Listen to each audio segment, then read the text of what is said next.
ओम नमो नारायण।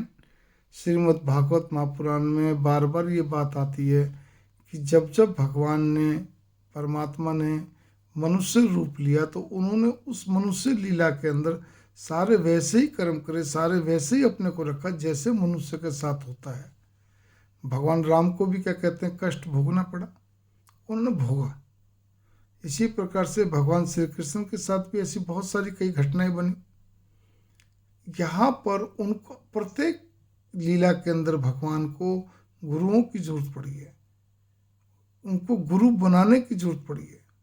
विद्या धन के लिए भी अलग, और भी क्या कहते हैं अलग। तो भगवान श्री कृष्ण के जो गुरु हुए, तो भगवान राम जी के गुरु कौन थे? महर्षि वशिष्ठ जी। भगवान कृष्ण जी के गुरु कौन बने? संदीपनी ऋषि। संदीपनी आश्रम उज्जैन के अंदर है, वहीं पे क्या कहते हैं संदीपनी ऋषि जी को क्या कहते हैं अपना गुरु माना। वहीं विद्याधन दोनों भाइयों ने पूरी करी। विद्या विनय और विवेक से ही सफल होती है। विद्या को विनय और विवेक का साथ ना मिले तो विनाशकारी बनती है। ये भगवान के वचन हैं। सिर्फ क्योंकि भगवान महर्षि वेद व्यास जी भी भगवान विष्णु रूप थे, सुखदेव महाराज जी शिव जी रूप थे, तो खुद भगवान ने ये वाली बात कही है। गुरु जी जो कहते थे उनकी बात को श्री कृष्ण जी बहुत ध्यान से सुनते थे, और क्योंकि यूँ तो भगवान थे तो एक बार सुनते उनको सारा कंठस्थ हो जाए, इतनी तीव्र बुद्धि के थे।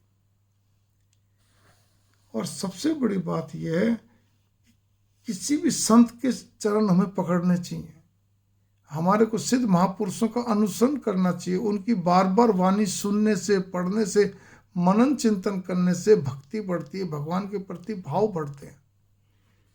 अब आजकल तो क्या हो गया, ऐसे लोग हो गए कि यार अपने घर में पड़े हुए, अपने मतलब कहने का बैठे हुए, घर में बैठे मतलब आराम कुर्सी में अपना एसी में बैठे अपनी किताबें पढ़ ली।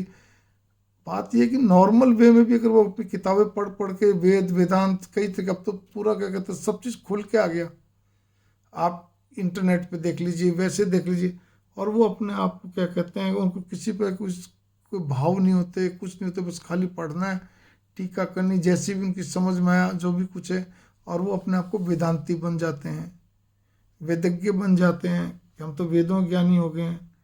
और लेकिन क्योंकि किसी प्रकार का भी उनके अंदर एक भाव नहीं होता ना, खाली वो कमाने के लिए ये सब काम करते हैं, अपने नाम के लिए काम करते हैं, तो उससे क्या होता है, वो क्या कहते हैं एक एक पैसे के लिए ध्यान देते हैं। बस उनका उद्देश्य एक पैमाना केवल यही, नाम और पैसा, धन पद नाम, और कुछ भी नहीं। ऐसे लोगों से आप क्या सोचते हो कि बहुत अच्छी विद्या का वो मिलेगा आपको? नहीं। फिर ध्यान दीजिए, मैं दूसरी इसमें बना रहा हूँ दूसरा पार्ट।